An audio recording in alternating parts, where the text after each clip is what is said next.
gonna sponsor Prime.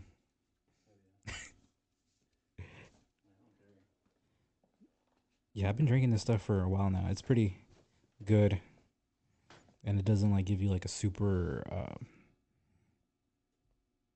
what's it called, crash afterwards. So it's pretty good. You tell me when we're live. All right. Let me get this microphone in my face. Yes. All right. So, welcome to the Drowning Fish podcast. I have the homie here, Juan Valdes. That's me. Yeah, he's Yeah. he's a good guy. I'm gonna let him introduce himself, who he is, what he does. Yeah, well, as you mentioned, my name is Juan Valdes, Juan Inez, or I guess some people know me as Tuff Labs. I'm a photographer, videographer, content creator, pretty much anything that has to do with like tech stuff, cameras. It's what I do. But yeah, that's who I am. Yeah. So a little bit of like backstory about Juan. He took my proposal pictures that a lot of people saw on my Instagram a Yeah, couple years ago during the pandemic, which was crazy. I was thankful. I was like, work. Yeah, dude. Yes. Was it hard for you to get work back then? Yeah, super hard. I think 2020 was going to be my year to thrive. So I thought I had a lot of bookings. I started out doing photography in 2017. Photography, speaking like weddings and quinceañeras. So it was a lot of work to be able to build up clientele, just I guess popularity. So 2020, I had a lot of events booked. I was super thrilled.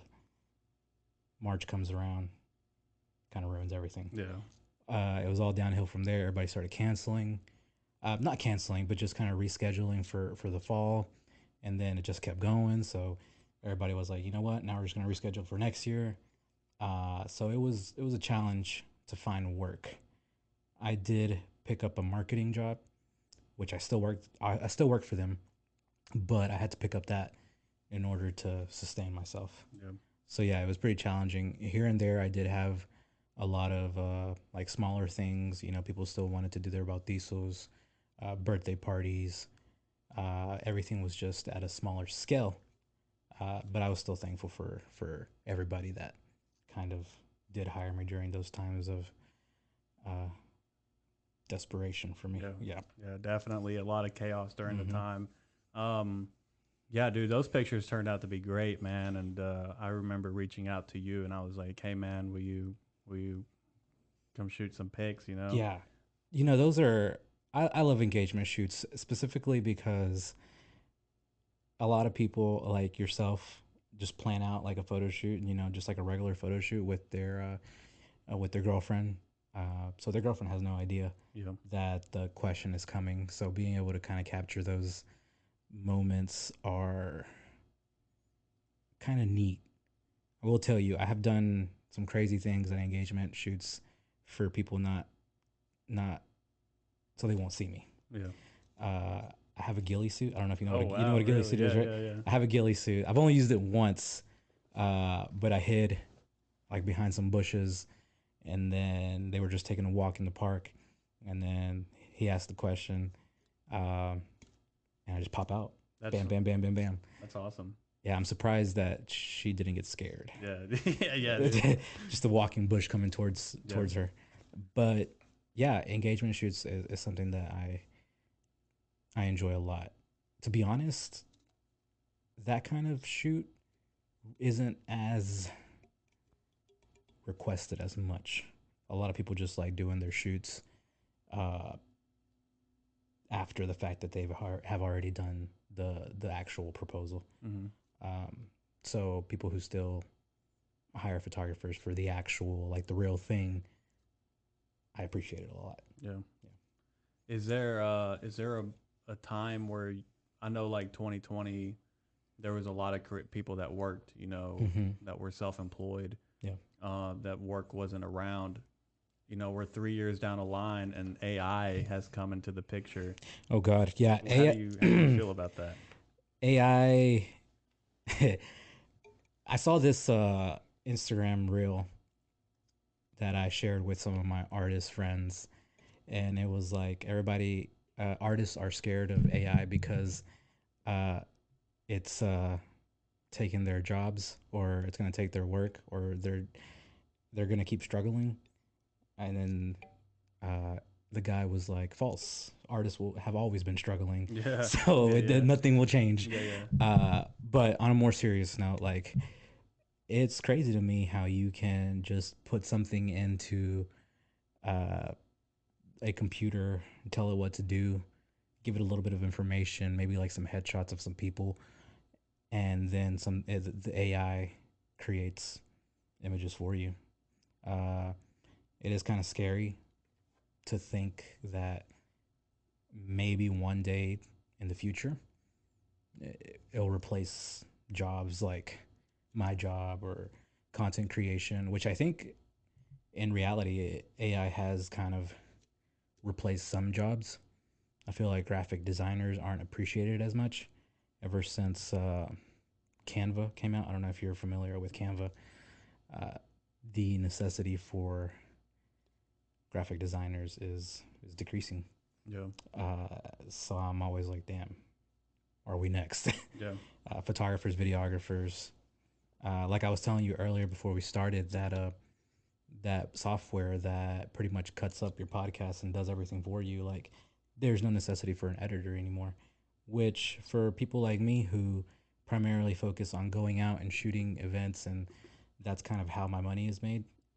It works out for me because I save a lot of money. I don't have to pay somebody to edit my videos anymore. But for someone that depends on editing as their full time job, it's I'd be more scared if that was like the only thing that I relied on. yeah, Mm-hmm. yeah. What Is are your it thoughts about AI? so when it comes to like content creation, like original content creation, and that I'll put quotation marks around Mm-hmm. original because nothing's original now. But at the end of the day, I feel like artists like yourself, like you still have to capture the moment and Mm-hmm. capture, you know, whatever you may be capturing. Mm-hmm. It's you at the end of the day. Yeah.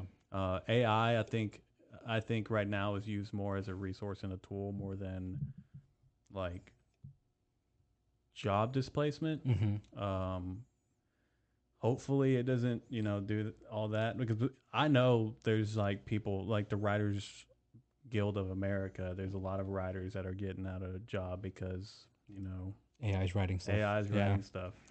So it is definitely scary to kind of witness that and see where it's going. But Yeah. it's not scary for me because one, I don't write to sell. Mm-hmm.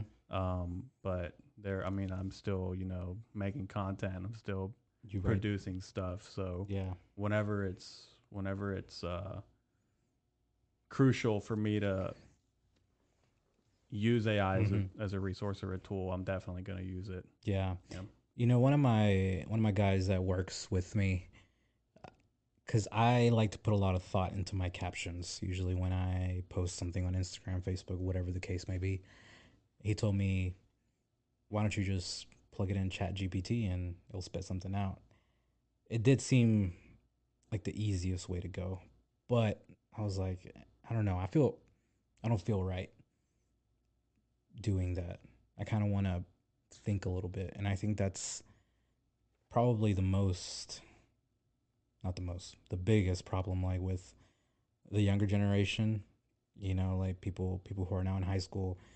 I don't know how it's going to affect their ability to think for themselves if they have all of this technology doing everything for them. Like, at what point do you have your own thoughts? Yeah. At what point do you, uh, create your own assumptions about certain situations?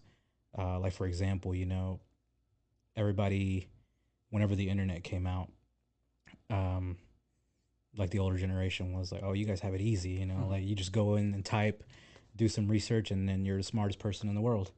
Uh, so now take that to like one step above that.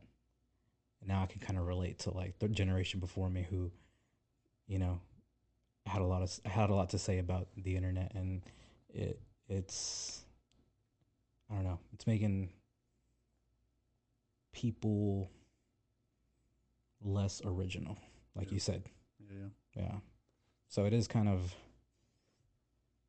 scary to think what is next. Yeah. Is art going to be dead? Is it not? What are we going to do? Yeah, I Yeah. think I think like if you can't beat them, join them. You know, Yeah, I'm to a point where I'm just like, man, like if robot is next, then I'm gonna just become a part of it. You know, exactly. I'd like to have some artificiality inside my brain. That'd be Yeah, pretty dope. definitely. You think that we'll get to that at some point where people like 20 years ago, no one imagined an Apple Watch. Now Hmm. everyone has an Apple Watch. I think we will get to that. I think the people who are still able to separate themselves from technology are going to be the ones who succeed more rather than the ones who completely depend on it, because I don't want to say that AI is bad and don't do it.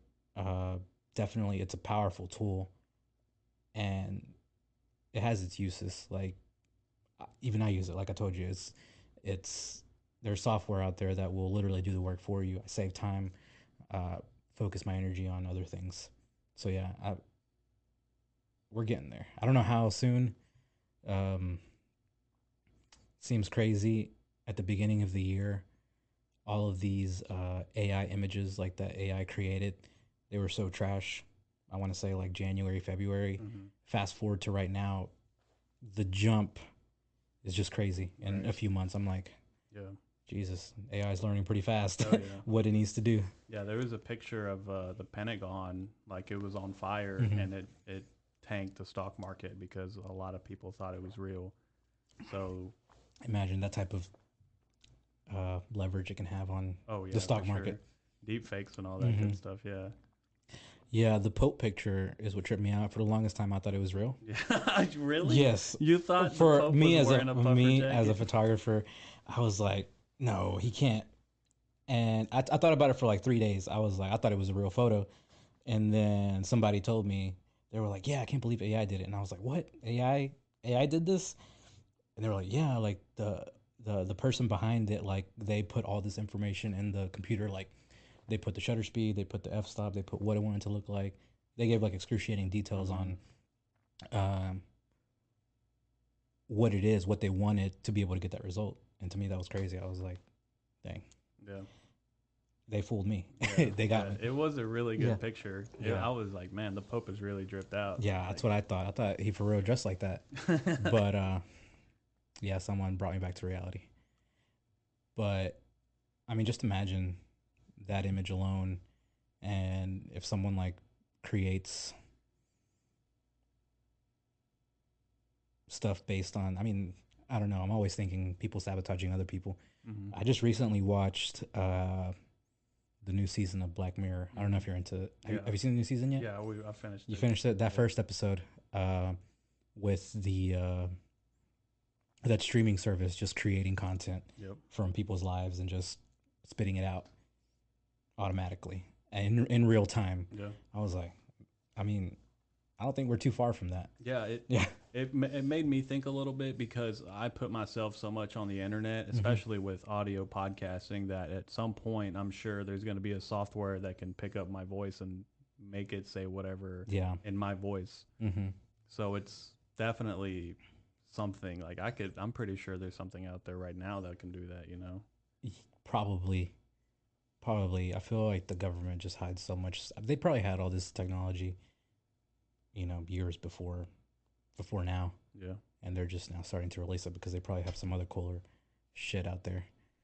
Uh, but yeah, that episode was pretty trippy, and I was like, man, it's it made me think a lot. Like to what I said, that we're not too far from that stuff being real. I'm trying to think of an episode that came out a few years ago to where it's like kind of like reality now. Of Black Mirror. A Black Mirror. Yeah. Yeah. I know the Apple VR one where everyone was like Oh yeah. plugged in.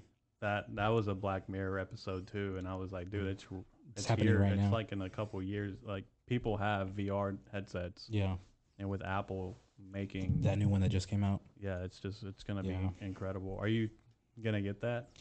Probably. Yeah, I yeah, am I am a huge Apple supporter. yeah. Me too. Everybody hates me for it. I guess technically I guess I'm a nerd. So all my nerd friends are like, you're not a real nerd. You gotta have a PC to be a real nerd. I'm like, oh, well, I like Apple. Yeah. It's easier.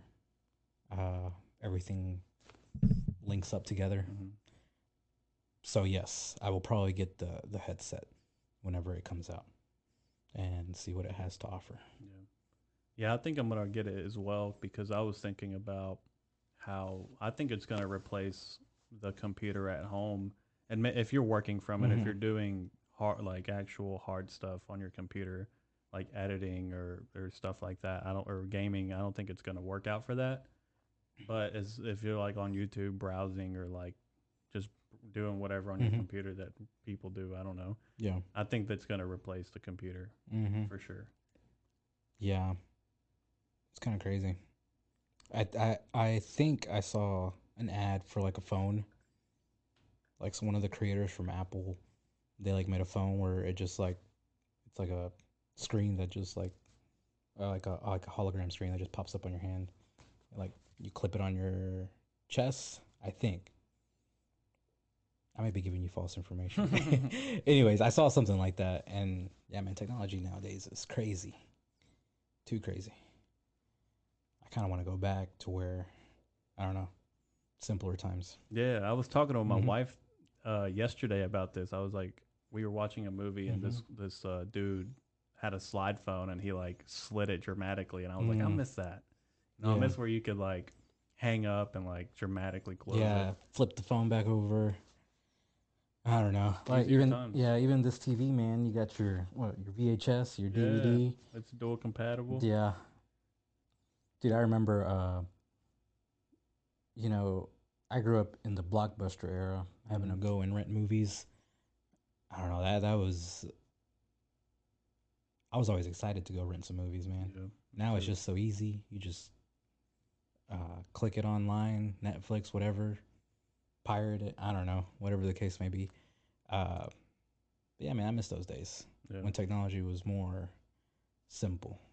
Yeah, everything's Yeah. so instant now, you know. Everything like we were talking about earlier, even when you get on TikTok, Mm-hmm. you're just it's fast, you know. Yeah. Content creation is absorbed really fast now, and that's kind of scary to me because I'm such a like a long form storyteller Yeah.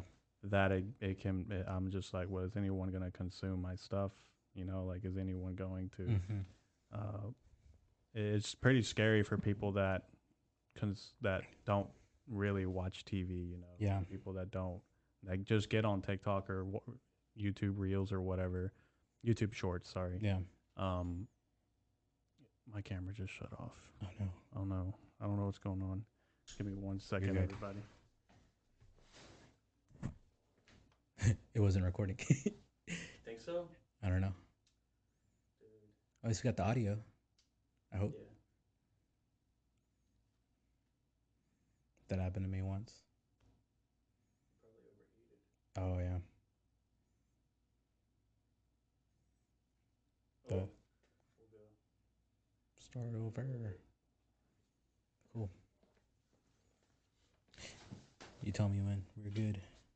No, we're good. We're good. Yeah, let's just Sweet. keep the conversation going. Okay. You want a Cool. drink, dude? I'll You take ever a have Buffalo Trace? no.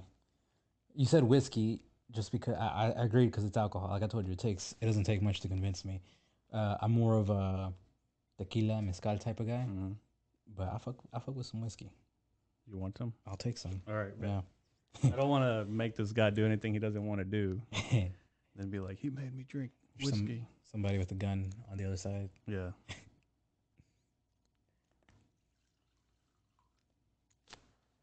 Whiskey.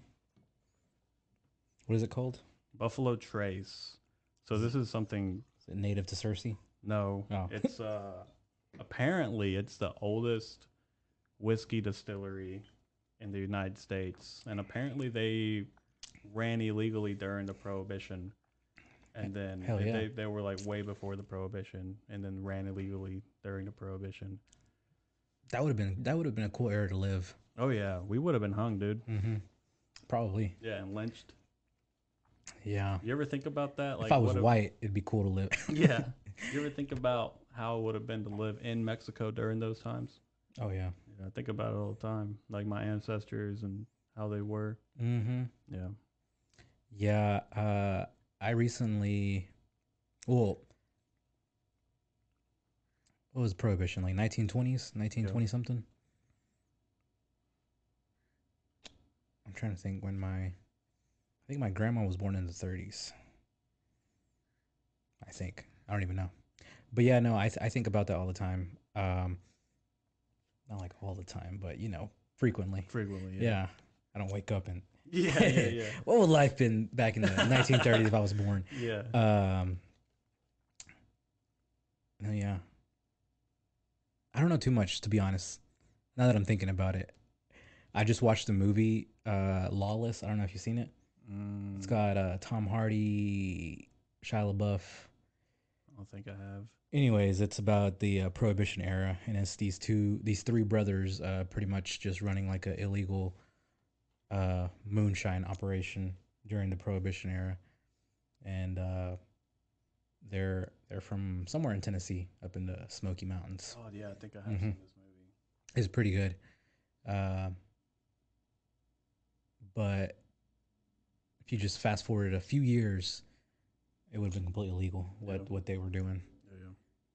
which is crazy to me. Tom Hardy died from hypothermia, right? Hmm. Yeah, yeah. He was he I was remember this movie. he was supposed to be immortal, and like he like survived gunshots Yeah. and stabs. They cut his throat literally, and then yeah, he fell into a river, got sick, and that's what got him. What a way to go, Yeah, dude. What a way to go. that's crazy too, because I have a lot of friends who, um, unfortunately, they passed away, but they passed away in like some weird ways.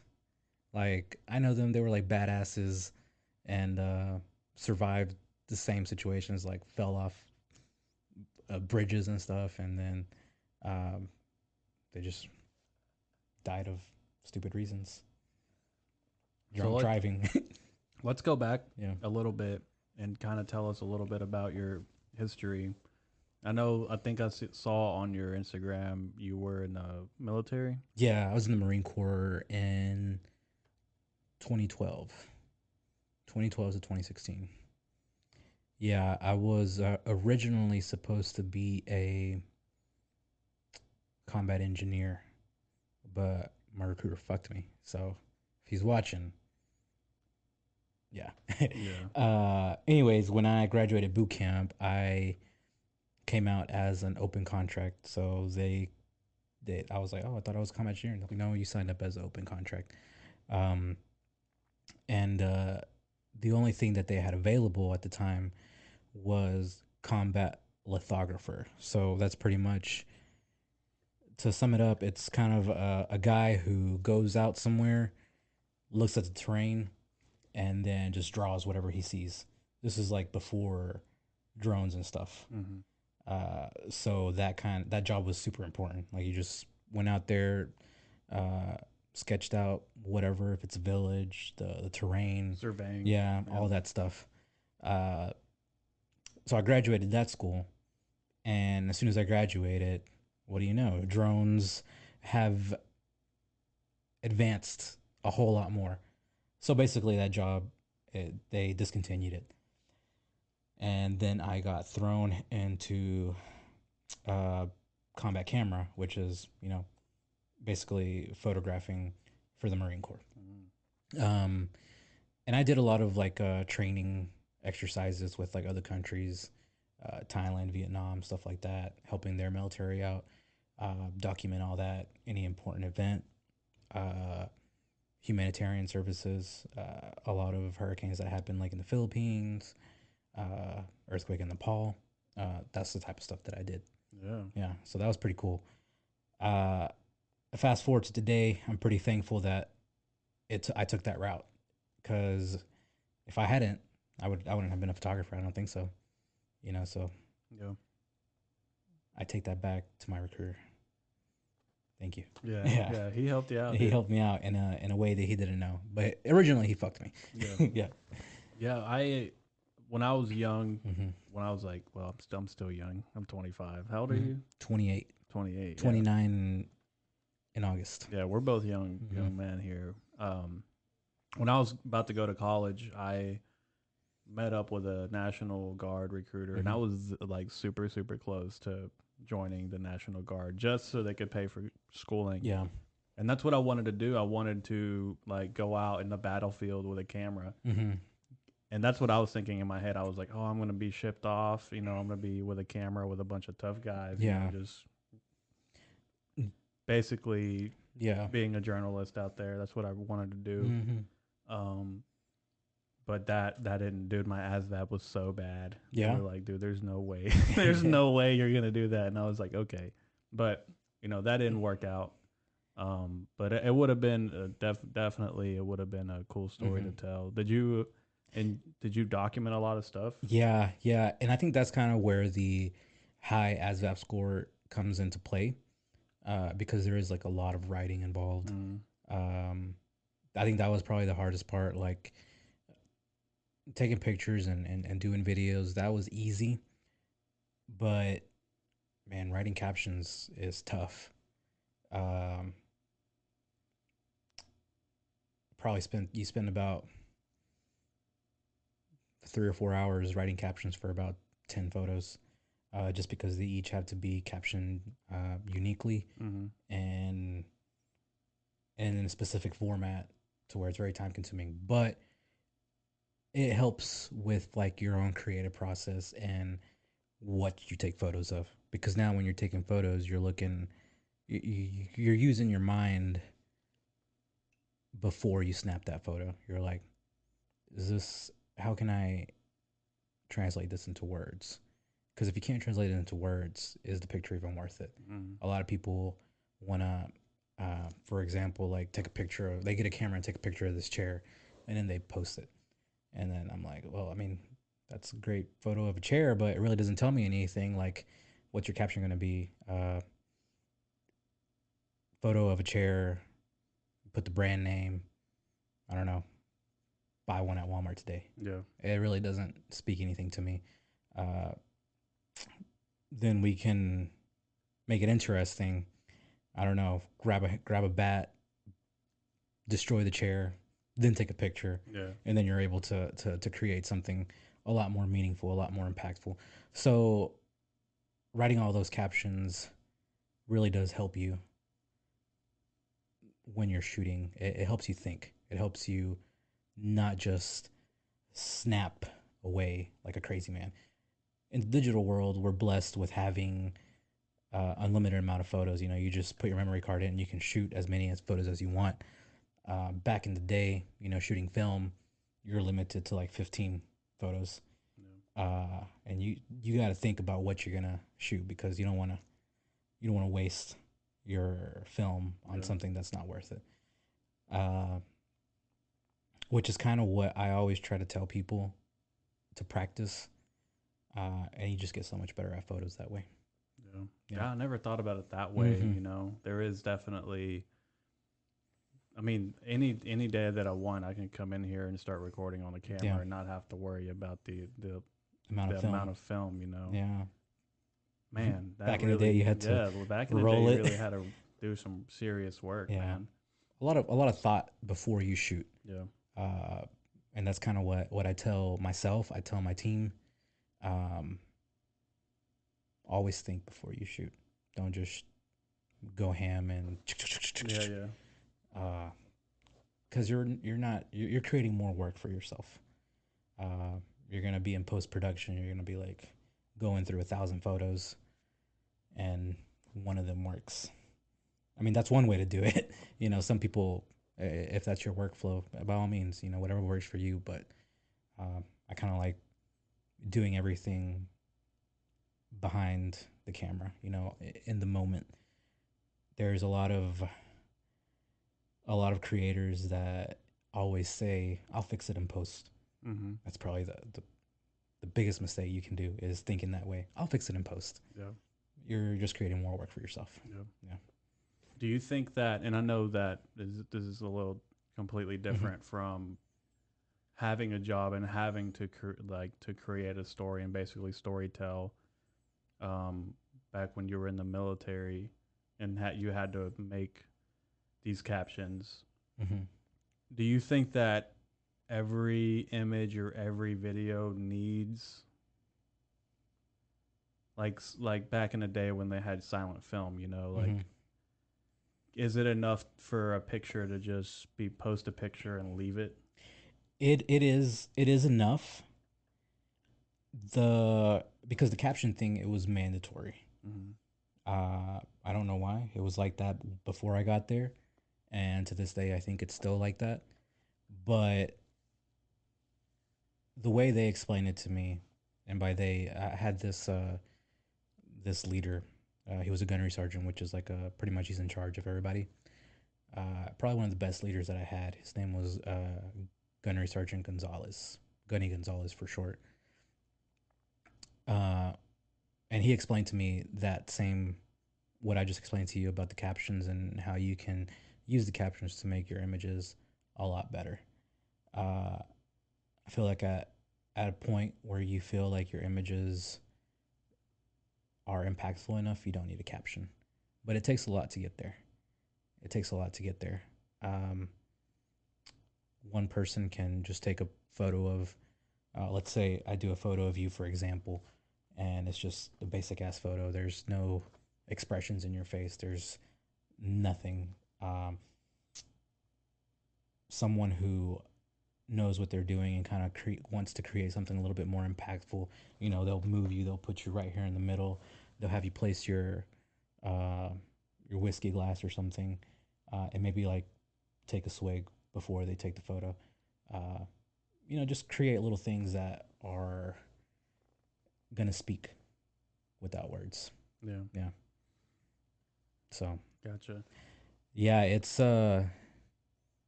not an easy process. It took me a while to get used to captions. When I was in school, in the military school for it, I would take photos and I wouldn't understand why my instructor would always be like, "Nope, these are trash. Go write them again."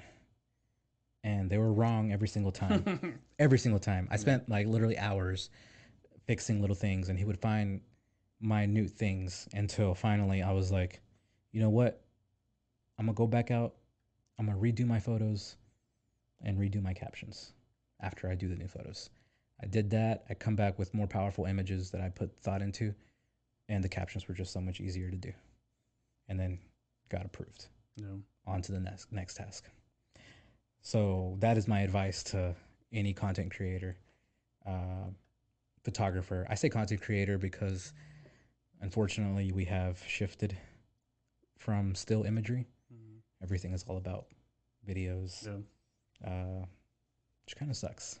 Yeah. I still enjoy Yeah. still imagery. Mm-hmm. I think I think at some point it's going to make a really strong comeback. Oh yeah. Um, because at some point we're just gonna get burnt out on having to consume video Yeah. to get the story, to get whatever, um how should I say this? To get the point, Yeah. To And get people and to see yeah, what you're putting out. yeah, Mm-hmm. and then a picture, like it can get straight to the point. Mm-hmm. Um and that there's no faster way to like accumulate and acquire a story Mm-hmm. other than a photo. I think that's the fastest way to consume Yeah. now is a photo. Like you can read and it's going to take you a long time. You can watch a video, you can watch a movie and it's going to take you however long the video is, but a picture it's instant. Mm-hmm. So I think at some point it's going to come like right back. And I don't think it's even left. I love Yeah. photography. I have a deep admiration for it. Yeah. Yeah. It's a nice thing to do. One thing that has made a comeback in the recent years is print photography. A lot of people appreciate the books I deliver, the big prints. I don't know. It's just a lot of things in the digital world. You just scroll past them and then they die. You Mm-hmm. never see them again. Uh, so I'm a big fan of print. I try to print at least one photo from every session that I do, like to keep for myself, Yeah. like a collection. Yeah. Um, just kind of inspires me, motivates me. Hmm. That's awesome, dude. Yeah. Tell me more about Tuff Labs. Like, how did you get started? I'm sure it was like, was it a one man band? Was it just you? It was uh so getting out the military, I didn't know what I was going to do with my life, as most people in the military. They Mm. kind of just like get out and hope for the best. Uh so when I got out, I was in San Diego, and without the military, I couldn't afford to live in San Diego. San Diego is expensive. So, I came back to Little Rock, which is where my parents were living. I'm originally from Pine Bluff, Arkansas, the hood. Uh, and then yeah, so I started doing photography, portrait photography, which is very different from what I was doing in the military. In the military, you kind of already have something to shoot. Like you go to an event or a training exercise, everybody does what they need to, and you kind of just work on the side and capture those images. Versus what I started doing, which was like portrait photography, weddings and stuff. You have to direct people. You have to have some kind of communication to be able to capture the best versions of themselves. That was probably the hardest thing to accomplish and be able to adapt to. Most people don't know how to pose for photos, or what to do when somebody's taking their photos. People need direction. So it's something that I had to get really good at. Once I did that, uh, I mean, people started liking it. Mm. Uh, and then, like I told you, it took a while to build that up. So from like 2017 up until 2020, it was a struggle. 2020 came around. I built a clientele. I had a lot of bookings for that year, but then everything kind of crashed. 2021, back on track. Um, and early this year, no, yeah, I decided to expand because I had help. I had like four people helping me, but I decided to expand into two teams to be able to cover more events because in Arkansas, there's really not a lot of wedding photographers or quinceañera photographers in the Latin community. American community, there's a lot. Mm. But for the Latino community, there's not a lot. People were telling me, I don't know who I'm going to get. There's literally no one left. So I was like, I'll just open another team. Uh, so that's where the point we're at now. We're covering two events per weekend, and hoping to expand, build a third team. Dude, that's awesome, Yeah, man. That's definitely yeah, goals right there, dude. yeah. I I've been thinking about doing like a post, because I have a post from a few years ago where I kind of laid out my gear on the floor, and it was just like a Canon 6D, uh, a beat up flash that I had, a bag. I was editing on my iPad, um, and I want to do kind of a photo where I have all my gear. But I was like, I don't know. I'm thinking about it. I don't want to come off as like I'm flexing too hard. Yeah, cocky. Yeah, Yeah, but I don't know. I do feel it. like it'd be cool. Just do it, Yeah, bro. yeah. Have I everybody with their equipment that they use, and it'd be dope. Yeah, I think there's nothing more beautiful than growth, man. Like there's people there's people that struggle for a really Mm-hmm. long time to get to, you know, some sort of success. Yeah. Um and I just think that's awesome, dude. I think you should do it. Yeah, yeah, it took a while. I mean, like I said, 2017. What year are we in now? 7, 18, 19, 20, 21, 22. 6 years. Yeah. 6 years, and it's finally it's paying off. So I'm super thrilled about that. Uh, I don't want to do this forever. I mean, I love being at quinceañeras and weddings, but I mean, it's a lot to sacrifice. All your Saturdays when everybody else is out there having fun, Oh yeah. family, friends. I mean, that's their only day off.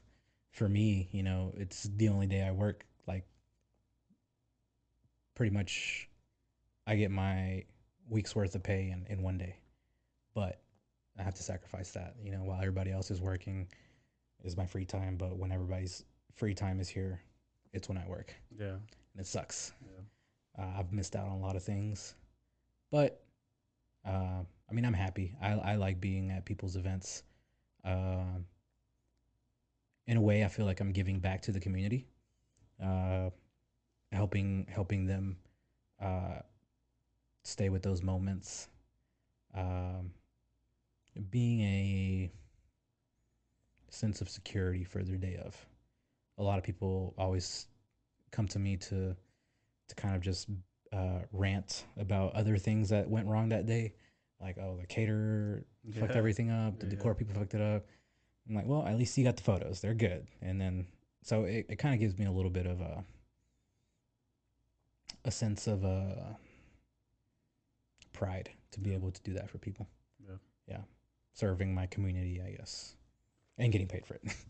I want to Yeah. talk a little bit about how when you were talking earlier, like not a lot of people know how to pose. And I remember when you Mm-hmm. took my pictures, I was like, dude, I have no idea what I'm doing. Yeah. Like, I've never had a photographer take pictures of me. And it's so true, dude. Like, I Yeah. didn't know what to do, Yeah. Like, even young people are like, what do I do? Yeah. And to have somebody like yourself direct Mm-hmm. each step, even location's such a big, Yeah. like, it's huge because where we took pictures, you were familiar with that, and you could Mm-hmm. build a story, or you could build the images in your head. Yeah. Do you, whenever you get to like a new location, is it harder for you? It is a little harder. Um, like you said, I kind of have my go-to places that I recommend, like the Old Mill, the Capitol, a lot of the parks in Little Rock. I already know them to where I know where pictures are gonna look good. Um, I'd say if it's a regular photo shoot and it's a new location, there really isn't a problem. But sometimes when it's like a wedding or something, whether that be a new venue or in a different city, it is a little bit harder because you're unfamiliar with what's around you. So you have to shift your focus uh, a little bit to like you said, the location, the lighting. So you're not giving your client 100% of the time that you would normally. Just trying to help them out. Uh, that's not all the time though. Sometimes the location is perfect. Like if it's a really good location, um, then I mean that pretty much speaks for itself. But I try to ask clients where the location is, and they can drop me a pin. I'll Google it, whatever. If it looks trash, I'll probably tell them no, Yeah. can't do it. Uh, at first, when you're starting off, you're so eager, or I don't want to use the word desperate, but it might be the right word to use. Uh, you're desperate to book a client with that you'll agree to, yeah, let's do it there. If that's where you want it, we'll do it there. Uh, fast forward to today, I'm like, sorry, can't do it. Any other location, yeah, or the ones I recommend, yeah, let's do it there. Uh, not only am I helping them out, uh, I mean, not only am I helping myself out, but I'm helping them out because I'll have more time to be able to focus on making them feel comfortable, working on their poses. One of the things I do now a lot is um, I'll shoot for about 5 to 10 minutes, and then I'll show people what they are looking like. The camera. I'll give them the camera and be like, "Hey, this is what we're working with. Uh, I need to hear your thoughts." Because a lot of people, most people have insecurities. You can be like the hottest person in the world, and you still have insecurities. You're Yeah. like, I kind of like how I look from this side, or like from the angle, like a downwards angle. So I get all that feedback as I'm doing photos, and then towards the end, we have it worked out, and now you're a professional. You're a professional model. You know what works, um, and that's pretty much it. Yeah, easy as that. It's a lot of. I always tell my clients, it's teamwork. I can only put in so much. Uh, and you can only put in so much. Like Yeah. if one of us is slacking, the photos aren't going to come out. Yeah, for sure. Hmm. You can't be, if you're getting your pictures taken, you can't be awkward. Yeah. You gotta. I wouldn't even say pretend. You have Hmm. to. You have to do what you would normally do. Walk Yeah. how you normally would walk, and Yeah. smile how you would normally smile. Hmm. I think that's really Yeah. really important. And that's why I try to do like a lot of dynamic poses, direction rather than like just static. So I would like tell, or I'll tell people, you know, what we're gonna do next. You guys, if we're talking about a couple, you guys are gonna hold each other's hands. You guys are gonna walk way over there, and then you're gonna walk back to me. And then I'm like, as you're walking back to me, I'm gonna be screaming some stuff out of what to do. That way, I can kind of get them naturally do it. If they mess up, even better, because now they mess up, they laugh, they hug each other, and you get those genuine moments. Yeah. But yeah, if you try to go out there and just do photos and be like, oh, just stand there and look like you're in love, your client's gonna be like, there's not a lot of direction. Yeah. Yeah, you're like, Yeah. okay, I guess I'll try to look like I'm in love. Uh, that's how I started off. Don't get me wrong, everybody goes through that, but it's a matter of trying out new things, see what works, see what doesn't work, and doing stuff more dynamic is what works for me. So it's kind of what I stuck to. Yeah. Yep. I don't know if you remember this when I think you sent somebody to me because um, I was doing stand up comedy at the time, Mm-hmm. um, which I'm taking a pretty long break at Oh, it, like huge. yeah. But anyhow, yeah, she wanted me to do Spanish comedy, and I Mm, told you yeah. before the podcast started, my Spanish is really bad. Yeah. It's not I mean, it's not like horrible, but it's not something that I'm proud of. Yeah. And I was like, dude, I don't. And I said, yeah, I'll do it Okay. just to see how it was gonna go. But Yeah, I remember that. A La Culpable, right? The place in North Little Rock. I don't. I don't. You don't even know the So place? here's the funny part. Yeah. I said yes, and then I got scheduled to work, and there was no way for me to get out of work. Mm. So I was like, man, I couldn't go. Mm-hmm. But I had some stuff written. Like it was really really Oh bad. yeah. Yeah, it was like I was trying to do some Cantiflas stuff, and Hell I yeah. was like, this is not gonna work, dude. This is like super outdated. Yeah. But yeah, it was. You got any examples? Oh man, that was like a whole That was a long time ago. long time Yeah. ago. But Yeah, there's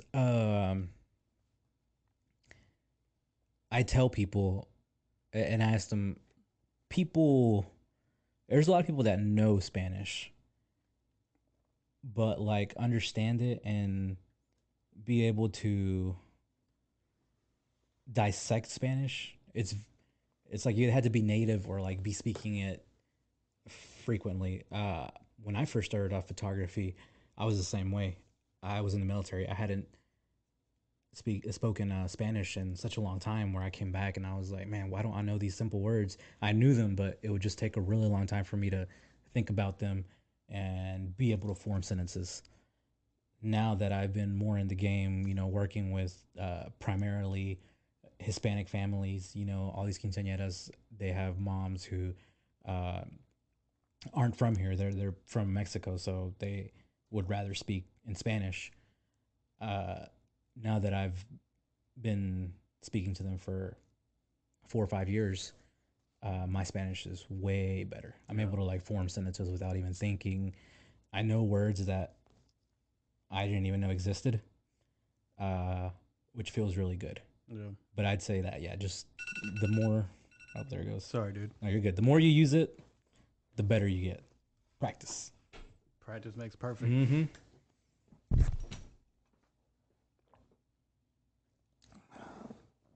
Ooh, it's crisp. Buffalo Trace is definitely my favorite. I used to be, Oh, I would say borderline alcoholic.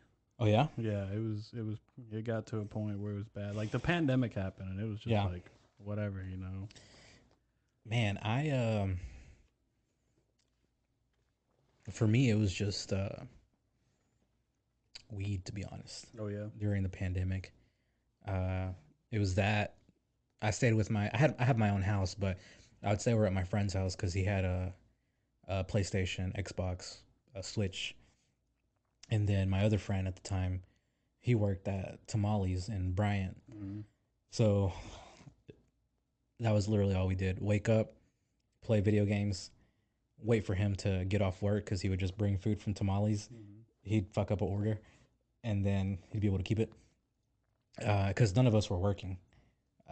We didn't have any money to go out and buy food, so that's how we survived, uh, just like that.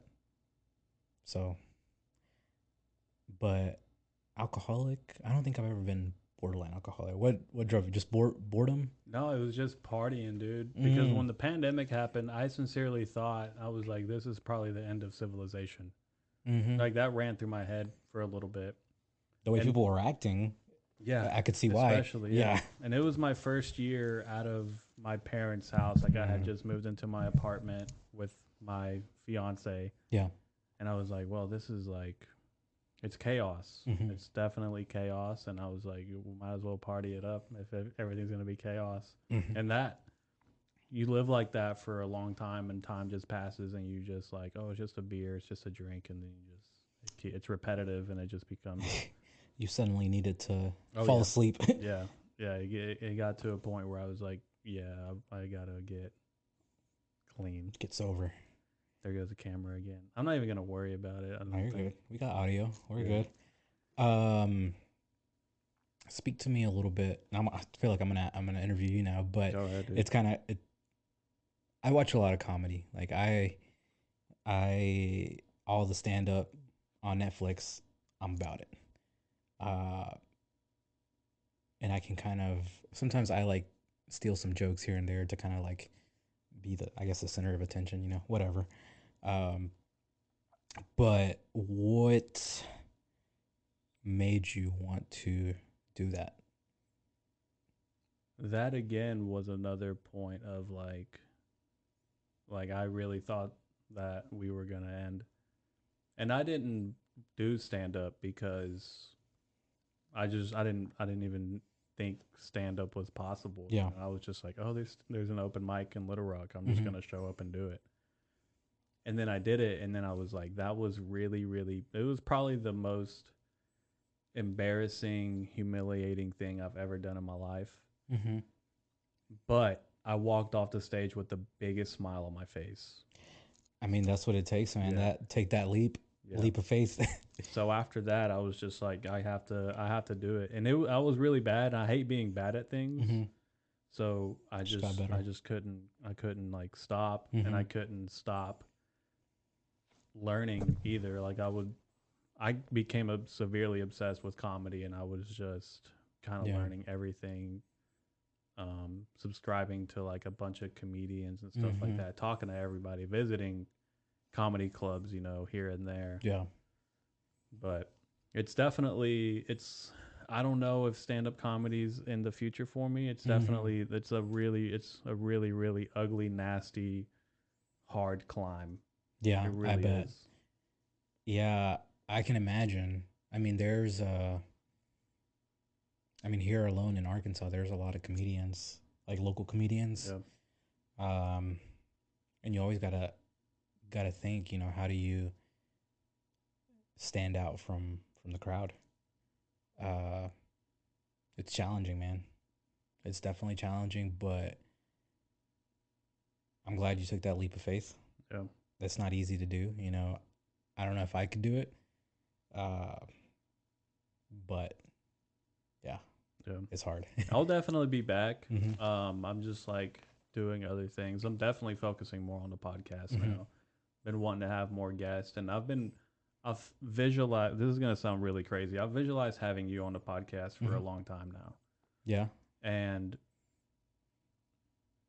I don't. I always looked at your content. Like today, you were showing that Sony A7, The new one the that just new came out. one, and I was like, dude, that is so inspiring Yeah. because I have a camera from 2017 or 2016, Yeah. 2014 or something like that. I don't Yeah. know, dude. Bro, I'm addicted to buying gear. I can't help it. Yeah, I love Yeah. that. I hmm sincerely love when people show stuff like that because It's people don't understand the grind and the determination that it hmm takes to get to something like that. yeah. It's like my um what's it called? I try to make myself feel better about it. And I'm like, it's an investment. Yeah. Yeah, I really don't need it, but I'm just like, it's an investment. The money will come back Oh, soon. yeah. Yeah, Yeah. but yeah, it's I still remember, not even having uh a credit score. I couldn't just go out and like buy a camera, just because my credit was tanked because of my mistakes that I made when I was young. It was bad. It was like 500, Yeah. lower probably. Yeah. I think the lowest you can get is like 400 or something.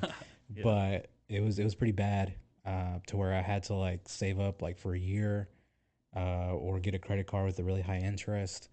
Um, and now just going up to the store and being like, you know what, I'm gonna get this camera. Um, it's a good feeling. Yeah. It's a really good feeling. Yeah, dude. That's Yeah, all. That's awesome, dude. And yeah, I don't think that's cocky whatsoever, yeah. man. Because the people that Hmm. know, and that's all you should ever. You shouldn't want validation from the outside. Yeah. You should feel validated on your own, Hmm. and I think that's really really important. But yeah, dude, comedy's tough. I bet. Yeah. I some people say that I should probably do like stand up comedy or just some kind of, maybe like a comedy podcast. I don't think I should. I think it's just things that happen in my life that are funny to people. Yeah. Uh, everybody thinks I have my shit together, but I really don't. Uh, there's a lot of things in my life that I guess it's comical to me, so I could see it being pretty comical to other people. Uh, but it's kind of, I don't know, having a lifestyle with a lot of mistakes. I think that's a good thing. Oh I yeah. think it keeps everything light. You can laugh at yourself. People can laugh with you. I don't know. It just lightens up the mood and brings back everything. I think I was hearing a podcast about. I think it was Eddie Murphy. He said, I forgot who went to his house, and like he had one of the faucet things broke, and they asked him, "Why don't you fix it?" And he was like, no, because usually some funny shit happens when I try to like turn it on. It creates Hmm. content for me. Like I can create something out of that. Yeah. So he would purposely have shit like that around his house or around his life just to be able to create something organically Yeah. out of that. Yeah. So I kind of look at it like that. I'll entertain my friends, my employees with my life problems. That's about it. Yeah. Yeah. Yeah, there's a lot of humor in mistakes, and there's a Hmm. lot of humor in self-deprecation. There's a lot of humor in the beginning of something and making mistakes along the way. Yeah. Like the lights that I have, they're horrible. They're more than horrible. Yeah. They're But I bad. mean, they create I don't know, Yeah, a story definitely of hustle. a definite that Yeah. definite story. But Mm-hmm. you were saying earlier how you had a light story too, Yeah. and that I mean that in itself, um, when you're like, man, this is really the lighting situation is really bad, But it's all I got. but it's all you got, Yeah. and all you can do is like move forward. But it is funny when you move forward, you look at stuff, Mm-hmm. like when you move forward, you got to look at back and be like that was really fucking funny, Yeah. you know. It was. I still want to find her, and not beat her up, but thank her for the motivation. Yeah. Uh, to be able to, I don't know, in my eyes, I guess prove her wrong, or make her regret what she had said. Yeah. But all you can do is, I look back at it now and I thank her Yeah. for the criticism. Could it have been approached differently? Yes. But I'm glad that it was approached the way that it did. Yeah. Um, I don't know. It kind of just hit the gas pedal for me. Yeah. Yeah. Oh yeah, yeah. That's Mhm. fire under your ass, Mhm. man. And there's a thing about determination, and when people laugh at your goals and people laugh at like what you do have, Hmm. it kind of makes you want to, you're like, you know, fuck them, but they're right. Yeah, I mean that they most people are at that time. You're just a kid with dreams. Yeah. Yeah. Uh, man, I still remember my own family, um, thinking that this job was a joke.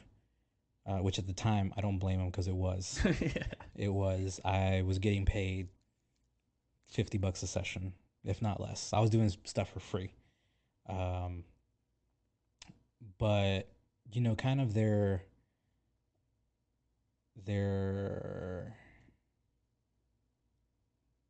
doubt towards me was kind of what fueled everything to not give up. Yeah. Because photography, you look at the photography world, especially the the the small scale photographers. What I mean by that is like people who are starting off. Like there's a bunch of beginner photographers, an abundance of them. But people who are able to pass that and actually make a name for themselves and have constant clientele and be recognized as a photographer, it's very few people. Uh, so I was always in the back of my head. I was like, I got to keep pushing forward. Whenever they hear my name, I want them to think photographer. Mm-hmm. Photographer Juan Valdes. I want that to be the same. That Yeah. was my goal, and I think now, and today it's what it is. People hear Tuff Labs, they hear Juan, um, they automatically think the photographer. Yeah. Took a while to get there, Oh yeah, for but sure. What I'm made happy. you name it Tough Labs? Uh, I was drunk with some of my buddies in the military. Of course, that's how it always starts, a drunk story. And we were watching The Simpsons. It doesn't make any sense. We were watching The Simpsons, and you know how they drink Duff, the beer, Mm-hmm. and they were like, at the same time, we were. It was just in the background. They were saying, just thinking of names. They were like tough because you're kind of tough, I guess. I was like, I guess I am a little bit. Um, and then at the time, I was really into graphic design, uh, illustrators. So my original plan when I got out the military, it wasn't photography. It was getting into graphic design, marketing, that type of stuff because I thought there was a lot of money, and there is a lot of money in it. So I was gonna do all that. I was like, so I kind of wanted to work for like a shop that did all that type of stuff. I was like, I mean, like a laboratory for like graphic design. That sounds kind of cool. Uh, so that's where the labs part of it came. So then we put it together. It was Tuff Labs. It kind of had a nice sound to it. Mm-hmm. So whenever I came over here, I started the company with that name, and a lot of people didn't know what it was. They didn't question it. They kind of just like went with it. And today it's, I mean, some people refer to me as that, like Yeah. Tough Labs. Tough Labs. Yeah, Yeah. I'm just like it just became uh, the same thing as my name, Yeah. I guess essentially. So that is the origin of Tough Labs. It's a tough name, dude, Mm-hmm. for Tough Yeah. Labs. Yeah. That's it. Yep. What else? I had another question for you, but it just skipped my mind, so I'm sorry. Dang, you're good. You're good. Are you first generation American? Yes. Yeah, me Yeah. too. My parents. Uh, so my dad. Well, actually, my granddad.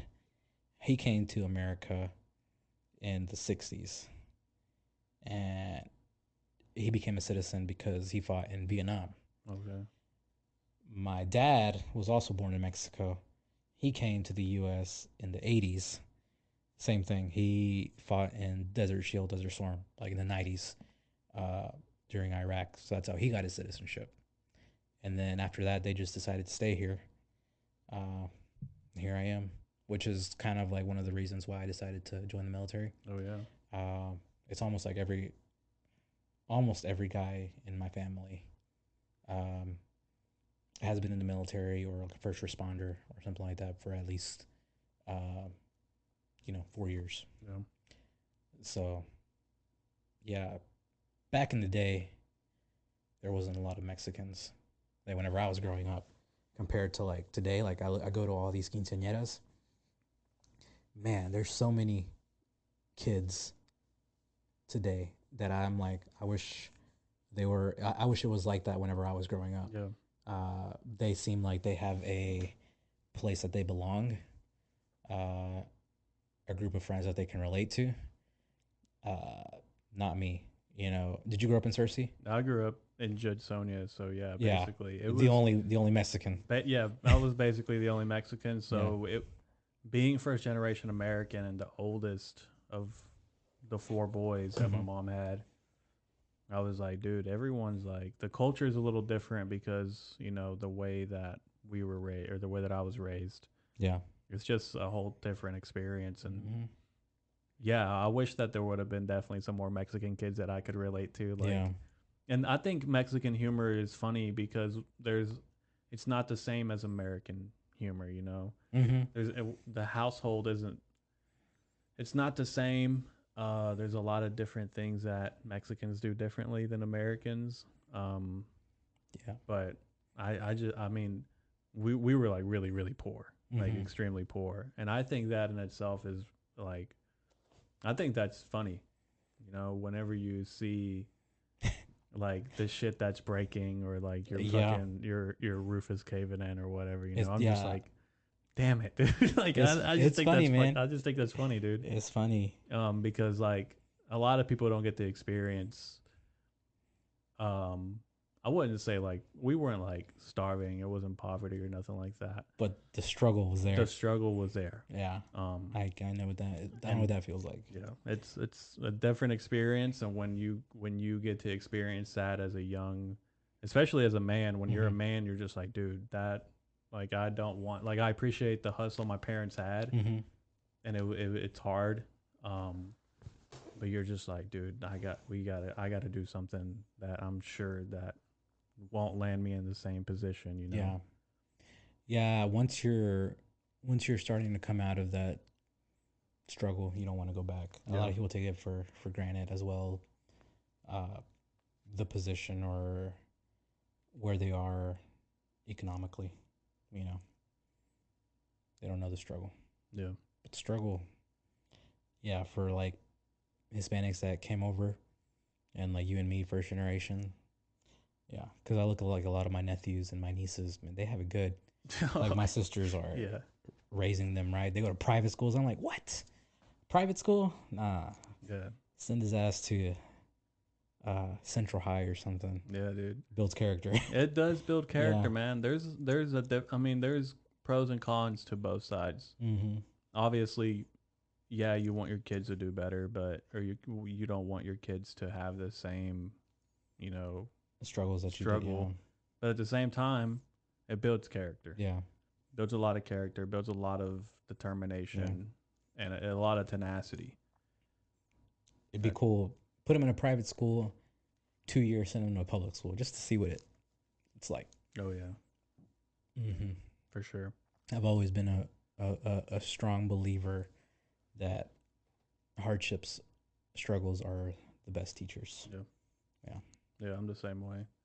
There's definitely there's sometimes I look at the stuff that, you know, like the job that I have Mm-hmm. currently, the one that pays for all this shit. Yeah. There was a time and point where I really wanted that job. Mm-hmm. And now I got it and I've gotten relatively decent at it, like, to a point where I'm happy, people are happy. But it's not, I'm just like, dude, there's way more to life than just working this Yeah. job. So, you know, as I'm doing this, as I'm chasing my dream, quote unquote, it kind of gives me like 10, like maybe like 2% fear Mm-hmm. to get to where I want to be and then realize that it's not what I wanted. Yeah. But we're constantly evolving as humans, so I don't know, man. Maybe it's just like I I don't know. I don't know if we're evolving, man. As I look at, maybe I'm just old because the generation before me always talked shit about my generation, and now I see myself in their shoes. Now I'm talking shit about the generation before me, and I'm like, man, these kids, they don't do anything right. They're lazy, uh, privileged. Uh, I just feel like they're evolving in the opposite direction. Where struggling is a bad thing, where if you start struggling, they just leave. They quit. Yeah, I'm Yeah. like, no, struggle's part of it. Hard work is part of it. You just can't expect to go somewhere and feel entitled, like go to a job. Oh, I'm not gonna work because they're only paying $12 an hour. I'm like, well, what can you do? What are you good at? Nothing. Exactly. You don't have the right to demand a bigger pay or a bigger reward for stuff that you don't know how to do, or they're quit compensation is something I'm not a big fan of. It just doesn't help anybody. Yeah. It doesn't help the person who hired you. It doesn't help yourself, you know, kind of build yourself as a decent human. And yeah, that's my take on that. Yeah. Yeah. Yeah, there's a lot about struggles, man, that I look forward to struggling. I really do. I look Mhm. forward to anytime there's like an obstacle or a challenge. I look Yeah. forward to it. And right now there's a lot of them. There's a lot of them, but you just got to keep going. And I'm sure there's a lot of obstacles for you, and you just got to keep going. Yeah. You talked earlier about not wanting to do photography forever. Is there something else that you're just like, man, I'd really love to do that? Yeah, it's it's something I've always had a thing for. Uh Music, DJing, producing, just being more involved with that. Growing up, I grew up in church. So like I was always like super interested in like the production of their worship or whatever, the lighting, the sound, the instruments, uh, just being behind the scenes and all that. Uh, so eventually, I kind of do want to shift into that world, and I'm not trying to bash anyone, but I've kind of like heard the DJs here in Arkansas everywhere. I'm like, man, y'all suck, Yeah. and I really can't say much now. Like me saying it right now, in your podcast, that they suck, you know, there might come some criticism like, well, I mean, what are you doing? So that's why I'm like, I can't do it right now, but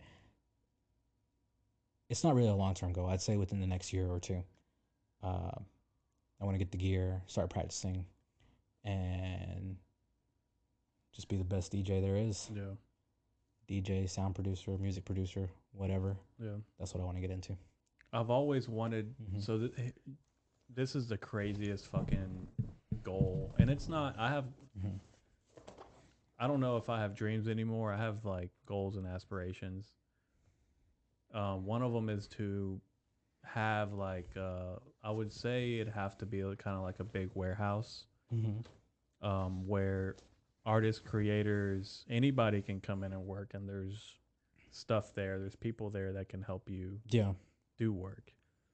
Um, Obviously, it wouldn't be free because nothing worth having is free. Yeah. So I was thinking maybe have like a membership for it, kind of like a gym membership. You go out, you work out, you work your muscles. Of course. Here, it's a creative studio. You go, Hmm. you work, you make your art or whatever, and yeah, it could be like a music studio. We could have podcast studios set up in there. Yeah. You could have your photography section, Just like a creative space.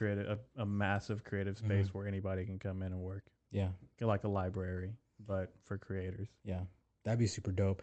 There's actually one in Fayetteville, that area. I've been to it and it was pretty cool. Um, but yeah, I definitely wish that there was something like that a lot closer. Yeah. Uh, And I feel like it is possible, especially since, this whole world is kind of shifting to that space, the Yeah. creative space, the creating space. Um, to where a lot of people don't have quick access to cameras or mics or backdrops or even just knowledge. Uh, with my team, I try to teach them everything I know. Um, and there's a lot of things that people don't know. Maybe for lack of motivation to try to better themselves. Uh, because a lot of the times we know when I'm with my employees, I have to drill information into their head. I'm like, this isn't how you do it. This is how you do it. Yeah. Uh, and also having that space where you feel comfortable presenting your work and getting constructive criticism, feedback, it's super necessary. I feel like that's the downfall of a lot of people who are starting off photography. They don't receive that negative feedback. They only receive it from their friends, their family, which of course their friends or family, oh my god, your photos are amazing. Yeah. Bring it to me. I'm gonna be like, it's crap. Yeah. But obviously, I won't tell them that. I'll tell them what's wrong with it in a constructive way. Yeah.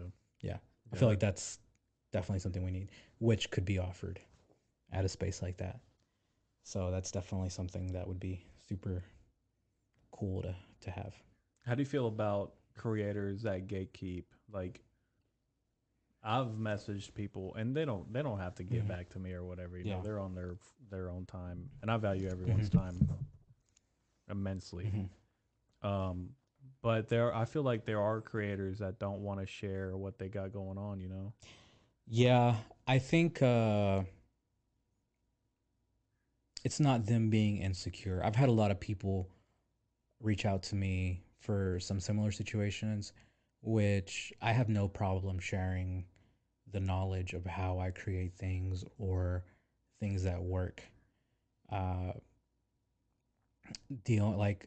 there was this one guy who asked me for like pricing, like what do you charge, or how do you price this? I was like, I mean, even if I gave you this, which I'm not, it's really not going to help you because those are my prices. People um, are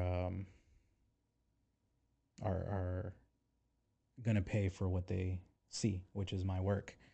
Um, I will say that if it's if it's things to help you grow creatively, uh, create things, I usually don't have a problem with that. But um, I tell people I'm like, it's not an easy space to get into. Uh, I don't want to sound arrogant, but I'm like, first of all, y'all have me as a competitor, and I will literally outwork Yeah, anybody who is in my face. Like, there's no chance that someone's gonna outwork me. I love that. Yeah, I love I'm. that. So I tell them that I'm like so, but a lot of the times it is insecurity that someone's gonna take their job. But I always tell people I'm like, there's work for everybody. Like I'm telling you, like I've had to build three. I'm on my third team now just because there's not enough creators out here in the world. Mhm. There's not enough creators to handle all these events. There's so many people. The world is growing, every minute. Yeah. So many people. Um, where it's it's going to become a necessity, you know. But there is some people with like malicious intent, and I can kind of like read people, the way they talk, the way they ask. Uh, so I do limit some of my information uh, in that aspect because, well, let's go back. The guy that asked me, he was kind of being like suspicious, like asking me too many questions. Like, uh, I don't mind if you ask me a few questions, but he was like being specific, like, what backdrops do you use? What settings do you use? I was like, my guy, I'm not gonna give you everything. I have, you know, people that depend on me, You know, I'm like their main source of income. I'm like, I got to look out not just for myself, but for them too. Yeah. I'm not going to give you information like that. Yeah. Um, but I try to help out in the creative space where I can, when I can. Am I going to give you information? Yes. Am I going to hold your hand and tell you step by step what you need to do? No. Yeah. Yeah. I think that's really healthy. I mean, Yeah. if the way I see it, it's like going to the mechanic when your car's broken and Mm-hmm. being like, "Hey, how do I fix this?" Mm-hmm. You know, like, "Hey, dude, I'm a mechanic. I can Yeah. fix it, but I can't. I got Teacher. shit to do. You know, I Yeah. got a cars to fix." Mm-hmm.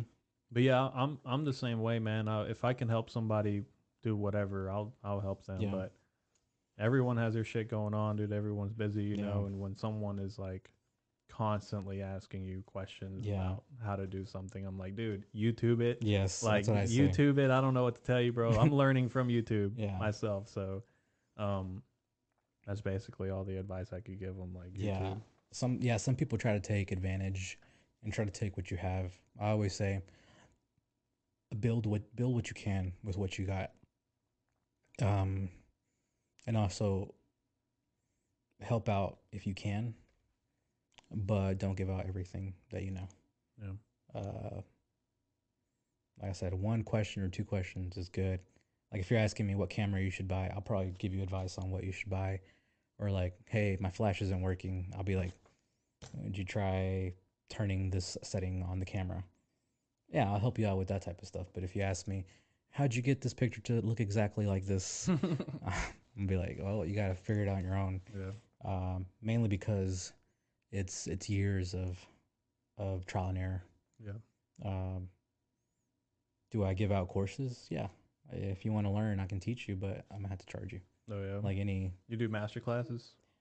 uh, like do I take them No, or like give them? do you like have you thought about doing like tutorials, like video? Uh, I don't think I'm at that level yet.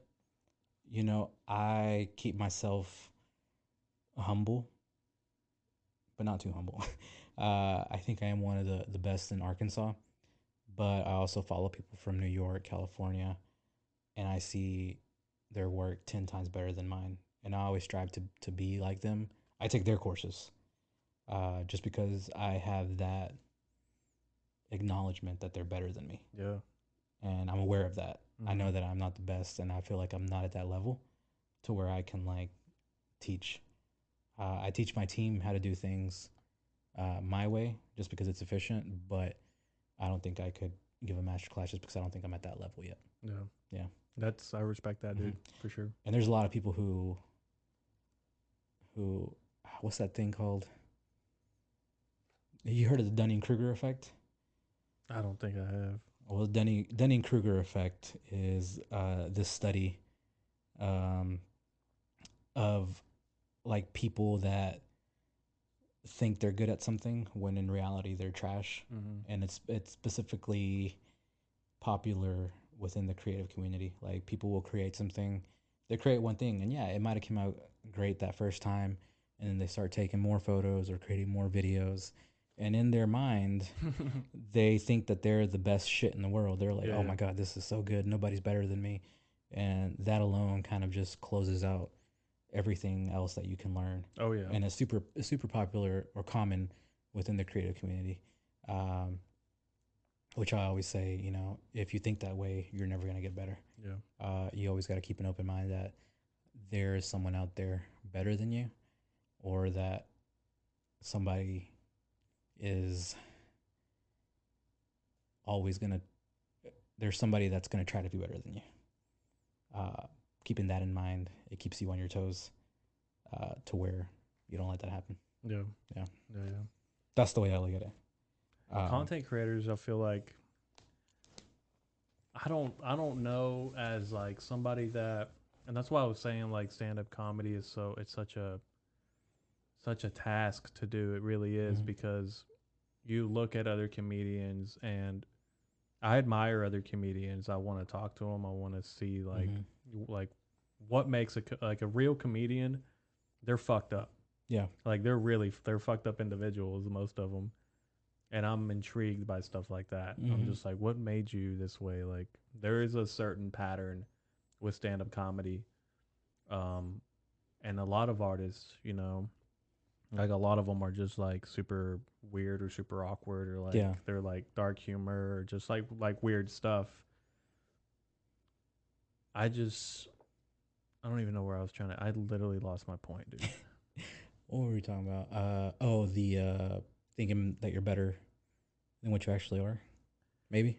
Yeah, there's a lot of people that think like that, and there was a point in time where I was like, man, I'm really funny, Mm-hmm. which is why I took a really long break from stand-up comedy because I thought I was like, man, I'm just gonna crush it, and then you get up there, when it's Mm-hmm. game time, you're like, And you no, just don't do it. Yeah. yeah, but yeah, I think it's healthy to to not be delusional, to have an open mind, and to Yeah. know that there's gonna be obstacles when you start. There's gonna be a lot of pain, Yeah.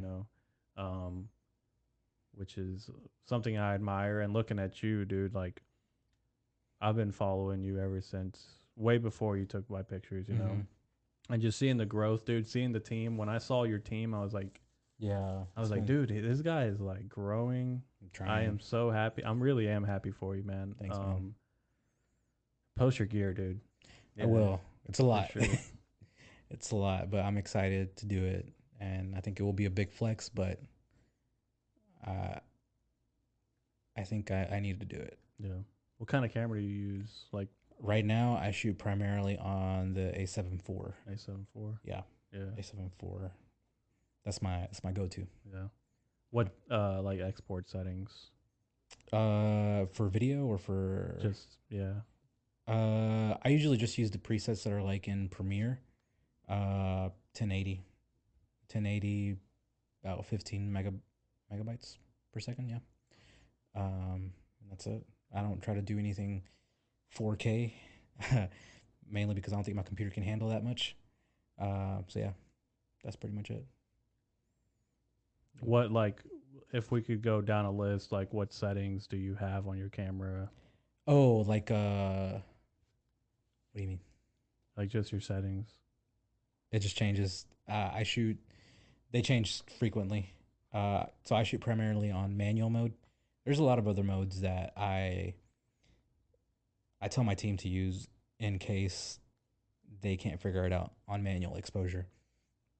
Um, there's a setting that's called it's AV, which stands for aperture priority, and then there's one that stands for it's TV, which stands for shutter priority. So if I tell them usually, hey, if you're uh, shooting something fast, go with shutter priority, which is TV. If it's like a portrait, go with aperture priority. Mm. Uh, it's just easier. The camera does all the work for you. Uh, but I mean, I don't ever use those. I always use manual just because I kind of know the settings. Uh, whenever you are working with manual, you have to know your ISO, which kind of detects like your the sensor sensitivity to light. So like the higher your ISO, the more sensitive it is, but it's also makes it more grainy, your photos. Your shutter speed, obviously, if you want to track something fast, then you need a fast shutter speed. And then if you want like that nice blurred out background, you want a really high open aperture. Uh, my mind is, I guess, programmed to already know what settings I need. So like, for example, if I'm gonna take a photo of you right now, I would probably use an aperture of about 2.8, shutter speed 250, ISO 500. Yeah. So it's like I've been shooting for so long where I kind of already know what settings I would use for specific uh, lighting. Yeah, Damn, dude. yeah, Definitely takes a lot of time. yeah. It took a while to kind of get used to that and being able to program my mind to think that way and just know what settings I need. Uh, but yeah, that's it. Um, cool, man. No, Yeah, we'll end it. cool. Um, I Well, just don't want to take too much of your time. It's no, getting late out there. yeah. Is there anything you want to say to the people of the drowning fish that listen? Mm, yeah, I mean, if you are I guess just to finish off, uh, strong, maybe inspirational, uh, to what we just talked about, you know, if you are a content creator, whether that be comedy, photo, video, instructional videos, uh, I always tell people, you know, do your homework. Um, Doing your homework includes research, practicing on your own, uh, being open to criticism from your peers, uh, and also from, you know, people who you consider your mentors. Honest criticism. If you feel like they're being too soft on you, be like, "Hey, man, tell me how it is. Yeah. Tell me how it is." You know, be straight up. Uh, Sometimes it's necessary for you to grow, uh, and not stay stagnant.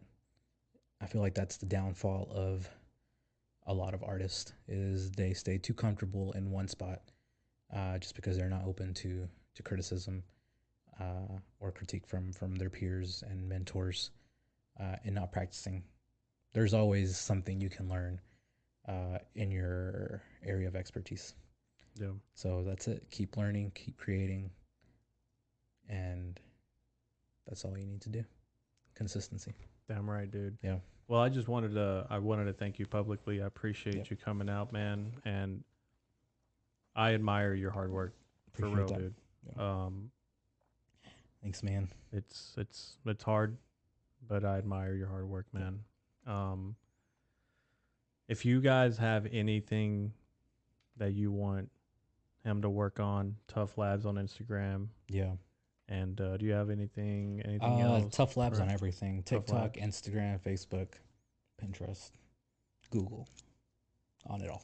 Instagram's where I found him. Yeah. He's lit on Instagram. Yeah, I've been recently shifting to TikTok just because that's where my clientele is, like the younger generation, Oh the yeah, quinceañeras, and it's been going good. no, Yeah. oh yeah, But dude. yeah, follow me on there. Once again, thanks for having me. I look forward to your comeback as a comedian, Yeah, we'll be back. and hopefully some of it's in Spanish. Oh, for Yeah, sure. we'll see. Oh yeah, All dude. right. All right, thank you guys. Share this episode with your grandma. Yes. All right. Awesome, man. That was dope. That was dope. I enjoyed myself. We hit some interesting